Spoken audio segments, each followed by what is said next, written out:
नमस्कार। आज हम करने वाले हैं कुछ वन वर्ड सब्स्टिट्यूशन जो कि न केवल आपके डिग्री एग्ज़ाम के लिए यूज़फुल हैं बल्कि आपके कॉम्पिटिटिव एग्ज़ाम्स के लिए भी यूज़फुल हैं। चलिए प्रारंभ करते हैं। ये पहली एक्सरसाइज है। Choose an alternative which can replace the given words और sentences so as to communicate the same meaning. यानी ये इंस्ट्रक्शन आपसे कह रहा है कि आपको इसमें से एक ऑप्शन चूज़ करना है और वही मीनिंग हो उसका जो कि इस सेंटेंस का मीनिंग है। यानी कि आपको वन वर्ड सब्स्टिट्यूशन चूज़ करना है। The state of being unmarried. State स्थिति ऑफ बीइंग अनमैरिड, अविवाहित होने की। तो अविवाहित होने की स्थिति को, इसके लिए एक शब्द क्या आएगा? 4 ऑप्शंस हैं आपके सामने। Bachelorhood, bigamy, monogamy, polygamy. तो जाहिर सी बात है ये क्योंकि आसान है और आप सभी इसको कर ही लेंगे। यहाँ बैचलरहुड आएगा, लेकिन इनका मीनिंग जानना भी ज़रूरी है क्योंकि इनमें से भी कोई आ सकता है आपके एग्ज़ाम में। बायगैमी क्या होती है? बाय जहाँ भी आता है BI बाय, वहाँ उसका तात्पर्य होता है दो। जैसे बायलिंगुअल है तो जो व्यक्ति 2 भाषाएं बोल सकता है उसको बायलिंगुअल बोलते हैं। या कोई मैगज़ीन है जो 2 महीने बाद निकलती है तो उसको बाय मंथली बोलते हैं। 2 पैरों पर चलने वाला बायपैड कहलाता है। तो BI बाय जहाँ भी होता है बाय, वहाँ उसका मतलब होता है 2। और गैमी विवाह के लिए आता है। तो बायगैमी का मतलब है जिसने 2 शादियाँ की हों। मोनोगैमी, मोनो आपको मालूम है, मोनो का मतलब होता है एक, और गैमी फिर से वही शादी, जिसने एक शादी की हो वो मोनोगैमी हुई। फिर है पॉलीगैमी। अब ये जो ये पॉली है, ये मोनो का अपोजिट है। तो मोनोगैमी मतलब एक शादी और पॉली का मतलब बहुत सारे। तो एक से ज़्यादा जब शादियां होती हैं तो उसको क्या बोलते हैं? पॉलीगैमी। गैमी मीन्स शादी और पॉली एक से ज़्यादा। अब नेक्स्ट देखते हैं। A person who has unusual और रिमार्केबल एबिलिटीज़। एक ऐसा व्यक्ति जिसके कि अनयूजुअल यानी अस्वाभाविक और रिमार्केबल या फिर उल्लेखनीय एबिलिटीज़ क्षमताएं होती हैं। एक ऐसा व्यक्ति जिसके अंदर उल्लेखनीय क्षमताएं होती हैं। तो 4 ऑप्शन हैं हमारे पास।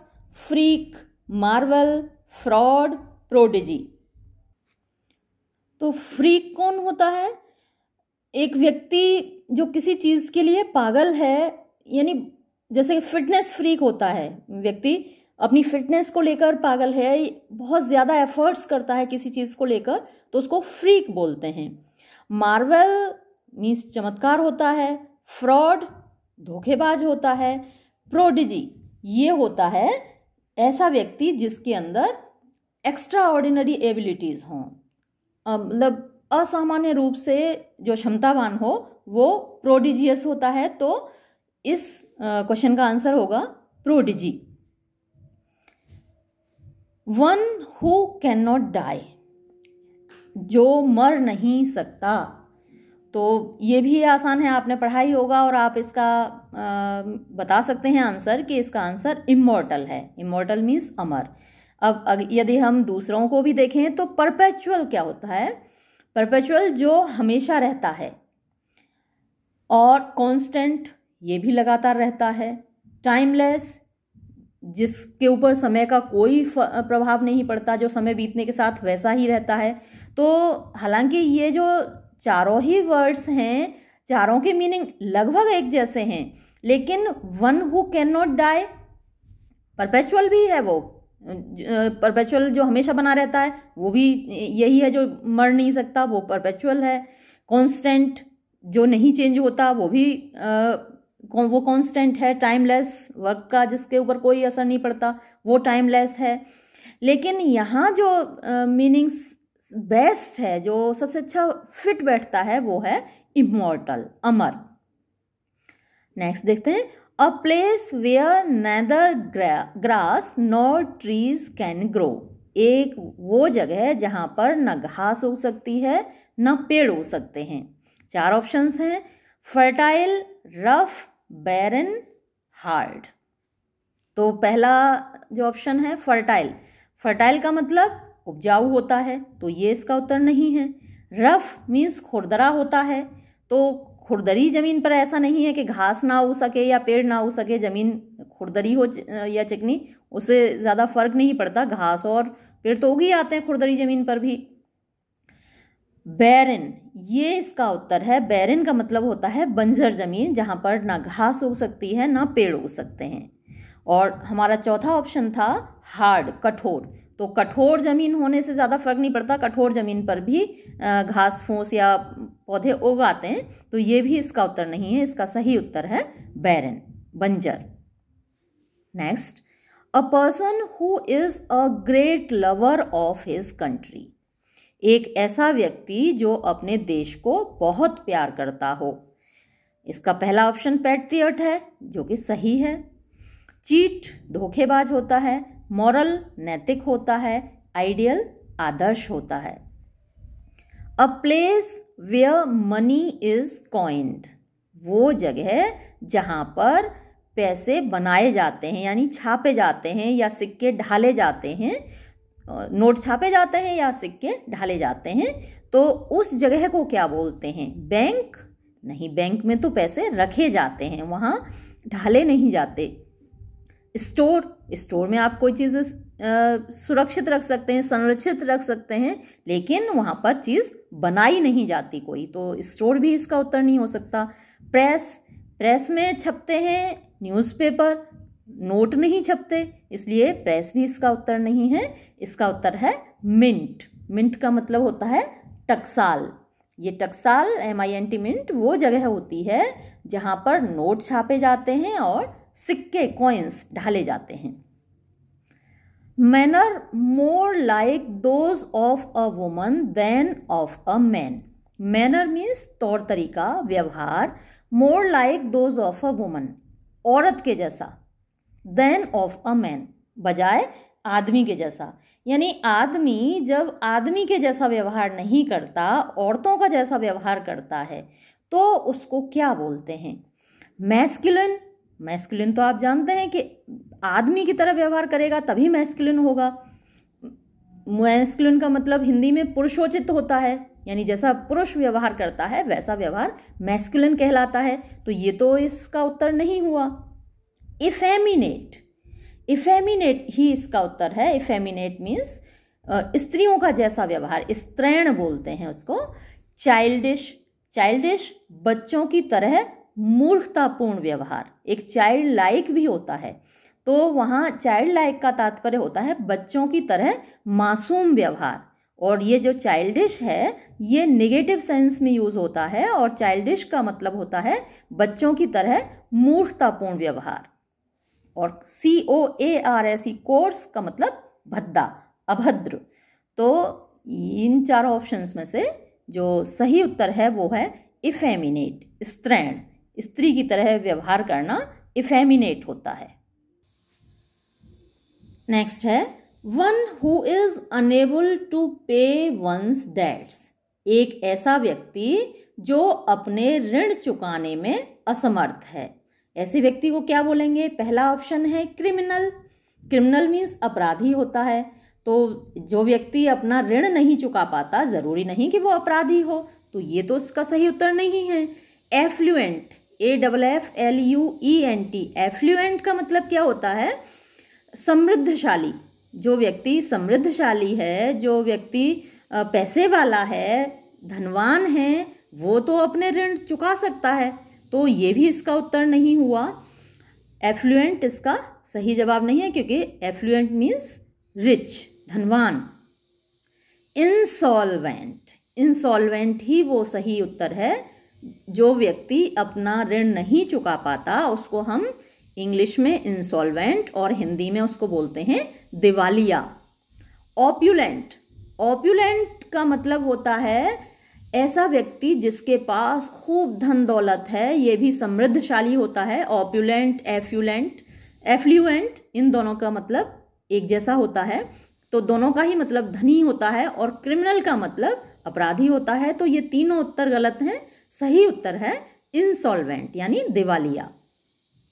ये जो बाकी के ऑप्शंस हैं उनको भी आप वन वर्ड सब्स्टिट्यूशन याद करने का या इन जो कठिन शब्द हैं इनको याद करने का एक सबसे अच्छा तरीका यही है कि आप उनको बार बार रिपीट कीजिए, आप उनको प्रोनाउंस कीजिए, बार बार बोलिए, तो वो आपकी जुबान पर चढ़ जाते हैं और आपके मस्तिष्क में भी वो अंकित हो जाते हैं। तो इन शब्दों को आप बार बार बोलिएगा ज़रूर अपने मन में, जैसे ऑप्युलेंट है, एफ्लुएंट है, इन शब्दों को बार बार बोलिए, क्योंकि इस एक्सरसाइज में जैसे ये शब्द आया है a person who is unable to pay his debts, तो दूसरे किसी पेपर में आपके लिए ऑप्युलेंट भी आ सकता है, एफ्लुएंट भी आ सकता है, तो इन शब्दों को भी आप अनदेखा मत कीजिएगा। नेक्स्ट देखते हैं, that which catches fire easily.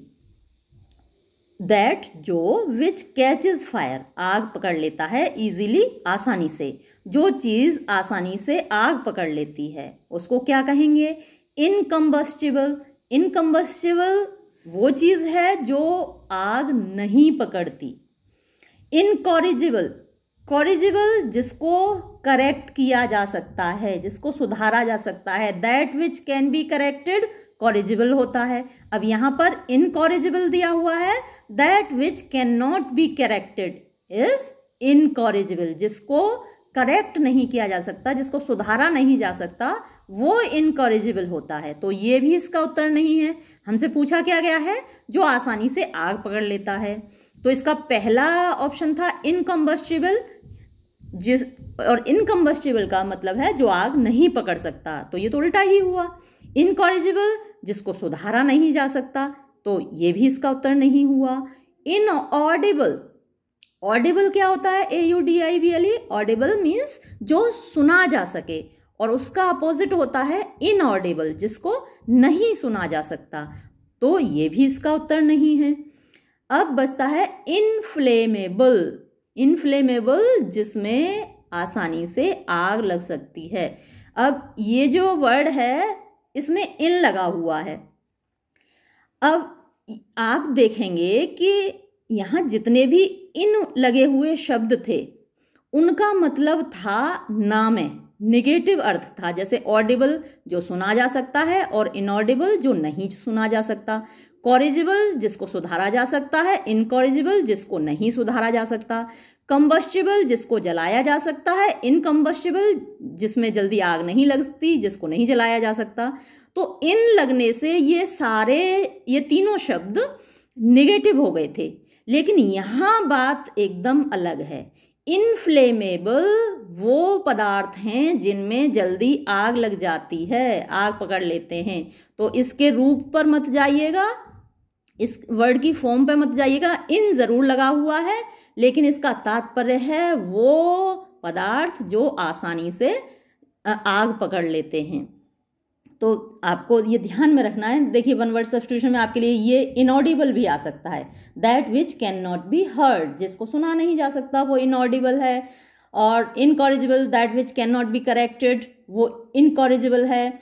और incombustible, that which doesn't catch fire easily, इसका अपोजिट अगर पूछा जाता तो यहाँ इनकम्बस्टिबल होता है इसका उत्तर। That which catches fire easily दिया है, इसलिए इसका उत्तर है इनफ्लेमेबल। लेकिन यदि यहाँ होता that which doesn't catch fire easily, तो इसका उत्तर होता इनकम्बस्टिबल। Next, a poem of 14 lines, एक कविता जिसमें 14 लाइनें होती हैं। जिन बच्चों के पास लिटरेचर होगा उनको तो ये अच्छे से मालूम होगा, क्योंकि पोइट्री ज़्यादातर ग्रेजुएशन वाली क्लासेस में सोनेट से ही शुरू होती है। तो जो 14 लाइन्स की कविता होती है उसको सोनेट बोलते हैं। ये सभी कविताएं हैं जितने नाम इसमें ऑप्शंस दिए हुए हैं। ओड भी एक कविता है, लिरिक भी एक कविता है, एलेजी भी एक कविता है। तो एलेजी वो कविता है जो किसी की डेथ पर लिखी जाती है, किसी की मृत्यु पर लिखी जाती है। लेकिन इसमें ये बात फिक्स नहीं है, ये निश्चित नहीं है कि 14 पंक्तियां ही होंगी, 14 लाइन्स ही होंगी। लिरिक भी, किसी भी छोटी कविता को लिरिक बोलते हैं, तो लिरिक में भी ये फिक्स नहीं है कि 14 लाइन्स ही होंगी। ओड एक डायरेक्ट एड्रेस होता है, यानी कवि किसी से बात करता है डायरेक्टली, जैसे ओड टू ए नाइटिंगेल है तो कभी नाइटिंगेल से बात कर रहा है, ओड टू वेस्ट विंड है तो कभी वेस्ट विंड से बात कर रहा है। तो ओड में डायरेक्टली एड्रेस करता है किसी को, कभी वो ओड होती है। लेकिन यहाँ भी 14 लाइंस फिक्स नहीं होती, ऐसा नहीं है कि ओड 14 लाइंस की हो। लिरिक कितनी भी लाइंस की हो सकती है, लेकिन ऐसा ज़रूरी नहीं है कि 14 लाइंस की हो। एलेजी भी कितनी भी लाइंस की हो सकती है, लेकिन सोनेट का फिक्स है, इसमें 14 लाइन से ना कम हो सकती हैं ना ज़्यादा हो सकती हैं, इसमें 14 ही लाइंस होती हैं। नेक्स्ट है a child brought up by persons who are not his parents. एक बच्चा जो उनके द्वारा पाला जाता है जो उसके माता पिता नहीं हैं, उस बच्चे को क्या बोलते हैं? ऑर्फन। ऑर्फन क्या होता है? अनाथ। तो अनाथ तो नहीं है, हालांकि वो अपने माँ बाप के द्वारा नहीं पाला गया है, लेकिन ज़रूरी नहीं है कि उसके माँ बाप मर गए हों। हो सकता है उसके माँ बाप जिंदा हों, उन्होंने पालने के लिए दे दिया हो।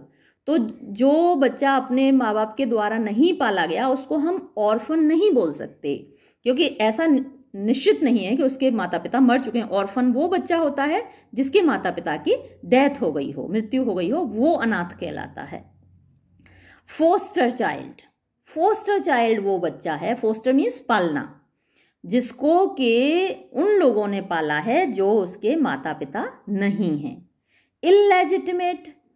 लेजिटिमेट होता है जो नियम के अनुसार हो, है ना। जो बच्चा विवाह के बाद पैदा होता है वो लेजिटिमेट होता है बच्चा, और जो बिना विवाह के पैदा होता है वो इलेजिटिमेट चाइल्ड होता है। तो इलेजिटिमेट भी इसका उत्तर नहीं है।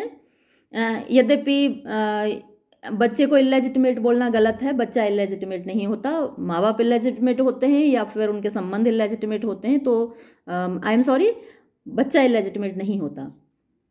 और ये कोर्ट ने भी कहा है कि बच्चा इलेजिटिमेट नहीं होता। तो इलेजिटिमेट मीन्स जो कानून के खिलाफ है। बास्टर्ड, ये इसका भी वही तात्पर्य है, ये एक गाली भी है, यानी बिना विवाह के पैदा हुआ बच्चा वो बास्टर्ड कहलाता है। लेकिन हमारे इस प्रश्न का उत्तर है फोस्टर चाइल्ड, वो बच्चा जिसको उसके माता पिता ने नहीं पाला।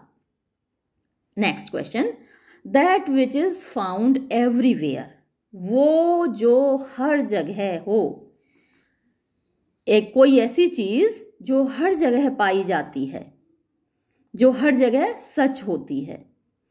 तो इसके 4 ऑप्शंस हैं हमारे पास, 4 विकल्प हैं, यूनिवर्सल, ट्रांजिएंट, फ्रेश और कन्फाइंड। जाहिर सी बात है कि इसका उत्तर यूनिवर्सल है, सार्वभौमिक। लेकिन हम बाकी के 3 ऑप्शंस को भी देख लेते हैं, इनका क्या मतलब है।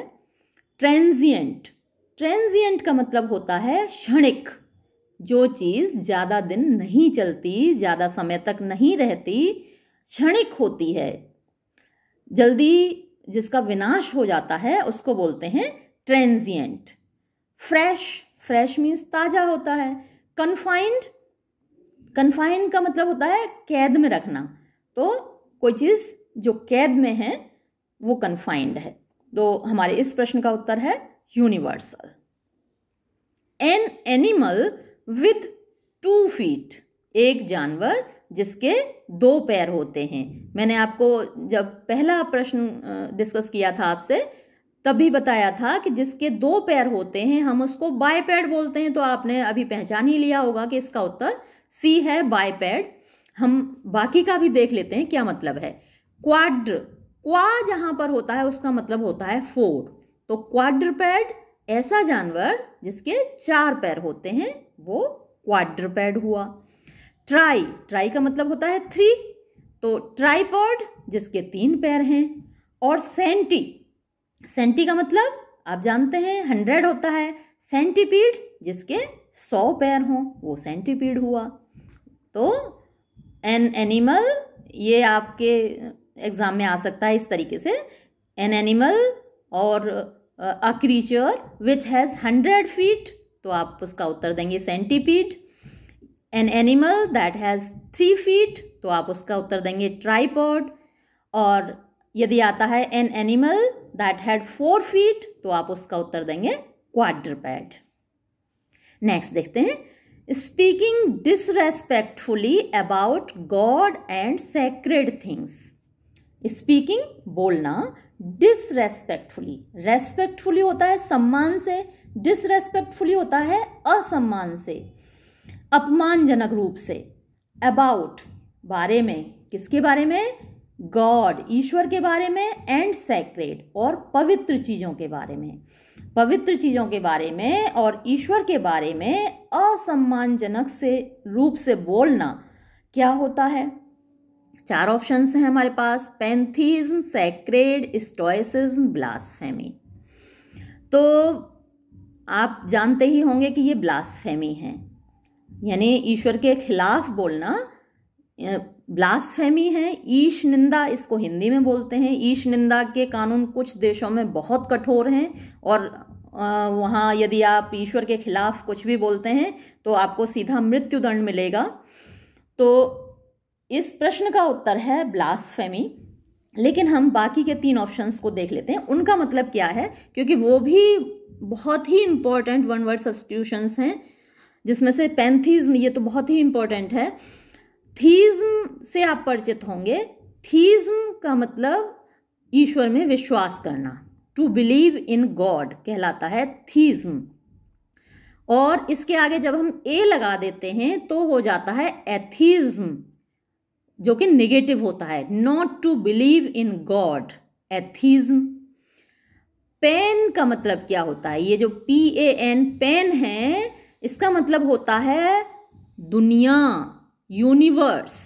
अभी जैसे जो बीमारी चल रही है कोरोना, तो उसको हम बोलते हैं पैंडेमिक, यानी ऐसी बीमारी जो पूरे विश्व में फैली हुई है उसको बोलते हैं पैंडेमिक।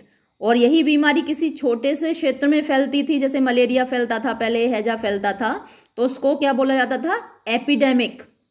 अभी भी कहीं कहीं छोटे क्षेत्र में जैसे प्लेग फैल जाता है तो उसको हम क्या बोलते हैं? एपिडेमिक, जो छोटे से क्षेत्र में फैलता है। लेकिन ऐसी बीमारी जो पूरे संसार में फैलती है उसको हम बोलते हैं पेंडेमिक, जैसे कोरोना पेंडेमिक है। अब इसी तरीके से थीज्म का मतलब है टू बिलीव इन गॉड, ईश्वर में विश्वास करना। और पैंथीज्म मीन्स ये विश्वास करना कि पूरी दुनिया में ईश्वर है, कण कण में भगवान है। आप हर जगह, हर पेड़, हर पौधे में, हर कण में भगवान को जब आप देखते हैं तो ये विश्वास क्या कहलाता है? पैंथीज्म। सैक्रेड मतलब पवित्र। स्टोइसिज्म, स्टोइसिज्म का मतलब होता है to remain constant in sorrow और इन हैप्पीनेस, चाहे सुख हो या दुख हो हमेशा समान रहना कहलाता है स्टोइसिज्म। और ब्लास्फेमी तो क्लियर कर ही दिया। ब्लास्फेमी का मतलब speaking disrespectfully about God and sacred things, ईश्वर और पवित्र चीजों के बारे में असम्मानजनक रूप से बोलना कहलाता है ब्लास्फेमी, ईश निंदा। लास्ट है इस एक्सरसाइज का, those living on the opposite side of the globe. Globe हमारी जो धरती है वो ग्लोब है, और इसकी अपोजिट साइड्स पर जब रहते हैं तो वो लोग क्या कहलाएंगे? प्लेटिट्यूड्स, एंटीक्विटीज, एंटीपोड्स या मैस्टिफ्स। प्लेटिट्यूड्स वो बातें होती हैं जो बहुत ज़्यादा बोली जाती हैं और उनको हम सुन सुन के पक चुके होते हैं, यानी ऊब चुके होते हैं, अब वो हमारे ऊपर असर नहीं करती। जैसे कुछ कहावतें होती हैं, पहली बार हम सुनते हैं तो हमारे ऊपर असर करती हैं, जैसे कि परोपदेश कुशल बहुतेरे या नीम हकीम खतराए जान, इस तरीके की कहावतें होती हैं। तो पहली बार जब हम सुनते हैं तब तो वो हमारे ऊपर असर करती हैं, लेकिन जब हम बहुत बार सुन लेते हैं तो वो असर नहीं करती, फिर उनको बोला जाता है प्लेटिट्यूड्स। तो ऐसे रिमार्क या ऐसे कथन जो बहुत ज़्यादा बोल दिए गए हैं और अब इंटरेस्टिंग नहीं हैं, वो कहलाते हैं प्लेटिट्यूड्स। तो अब ये तो हमारे प्रश्न का उत्तर नहीं है। हमारा प्रश्न क्या पूछ रहा है, ग्लोब के अपोजिट साइड्स में रहने वाले लोगों को क्या कहते हैं, यानी एक नॉर्थ पोल पर रहता है, एक साउथ पोल पर रहता है, तो उनको क्या कहा जाएगा। और दूसरा है एंटीक्विटीज़। एंटीक्विटीज़ प्राचीन सामग्रियां होती हैं, प्राचीन मूर्तियां हैं, प्राचीन सामान हैं, जितने भी पुराने सामान हैं वो एंटीक कहलाते हैं या फिर एंटीक्विटीज़ बोलते हैं उनको। फिर है एंटीपोड्स। तो एंटी, ANTI, एंटी अपोजिट होता है, और पोड्स यानी पोल्स, अपोजिट पोल्स पर रहने वाले। नॉर्थ पोल और साउथ पोल एक दूसरे के अपोजिट हैं, तो अपोजिट पोल्स पर रहने वाले, ये हमारे प्रश्न का उत्तर है, क्योंकि हमसे पूछा गया था those living on the opposite sides of the globe, globe की अपोजिट साइड्स पर रहने वाले, ये एंटीपोड्स, यही इसका उत्तर है। और चौथा ऑप्शन इसमें दिया था मैस्टिफ्स। मैस्टिफ कुत्ता होता है एक, उसकी बहुत सारी ब्रीड्स हैं, जर्मन मैस्टिफ है, इंग्लिश मैस्टिफ है, फ्रेंच मैस्टिफ है, तो वो एक कुत्ते की ब्रीड है। ये एक्सरसाइज यहाँ पर समाप्त होती है।